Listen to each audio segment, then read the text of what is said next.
মামা বাড়ি থেকে বাড়ি আসা পর্যন্ত কি করলাম দেখতে থাকো। সকালবেলায় উঠে 7টার সময় টোটো পেয়ে গেছি আর আমি ছাতা নিতে ভুলে গেছি।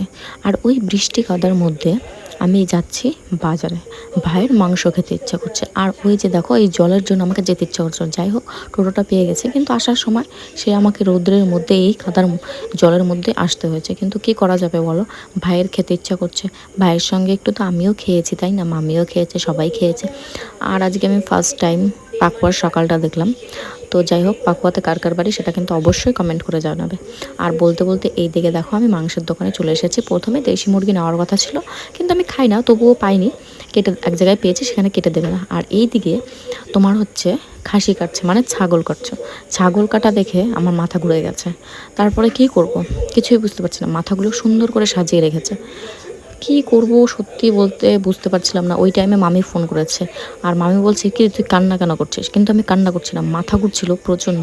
সেই জন্য আমি দোকানটাতে বসে আছি, আর কি করব না করব বুঝতে পারছিলাম না, আর ভয়ও লাগছিল, কারণ ফার্স্ট টাইম। আর সকালবেলা গিয়ে দেখি সবই ছেলে মানুষ, বেটা মানুষ, মানে বয়স্ক লোক আর কি, মেয়ে ছেলে একটাও নেই। সেই জন্য আর একটু বেশি ভয় লাগছিলো। আর এইদিকে দেখো আমি মাংস আর পরোটা নিয়ে চলে যাচ্ছি, আর মামির খেতে ইচ্ছে করছিল পরোটা, সেই জন্য। আর আজকের কিন্তু ওয়েদারটা বেশ ভালোই, আকাশটা দেখো কত সুন্দর লাগছে, জমজমাট। আর এইদিকে দেখো কুকুরটা আমার দিকে তাকিয়ে আছে, ভাবছে ওর মাংস আর পরোটার পেছন পেছন যাবো নাকি। তো যাই হোক, দুপুরবেলা রান্না তো খাওয়া দাওয়া হয়ে গেল।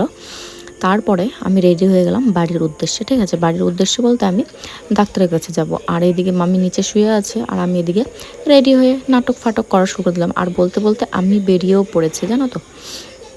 আর এদিকে বেরিয়ে টুকটুক করে হেঁটে হেঁটে যাচ্ছি।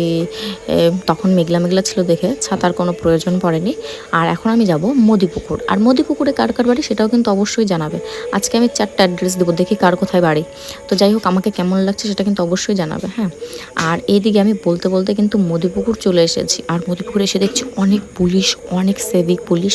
সেই জন্য ভিডিও করতে ভয় পাচ্ছিলাম। তো যাই হোক, আমি নিজে নিজে এমনভাবে ঘুরছিলাম যাতে সবাই মনে করে আমি কাউকে খুঁজছি। আর সেই ভাবে লুকিয়ে লুকিয়ে ভিডিওটা করে নিয়েছি। ভাবেছো আমি কতটা চালাক? দেখেছো?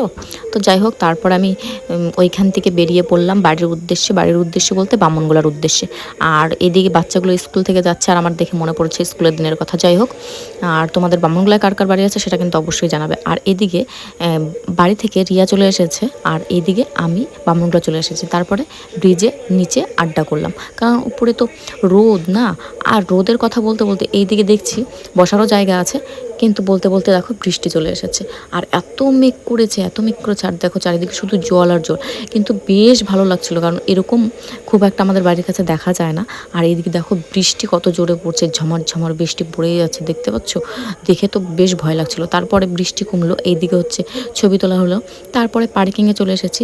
রিয়ার বলতে ইচ্ছে করছিলো পার্কিং, আর ঠান্ডা ঠান্ডা ওয়েদারে সত্যি পার্কিংয়ে আসতে খুব ভালো লাগে। তারপর ওইখানে এসে চা আর ললিপপ খেয়ে তারপর আবার ব্রিজে চলে আসলাম। তবে ব্রিজে এসে এখানে একটু ভিডিও করে নিলাম। তো যাই হোক, ভিডিওটা লাইক কমেন্ট শেয়ার করো, আর আমরা ততক্ষণ একটু আড্ডা করি।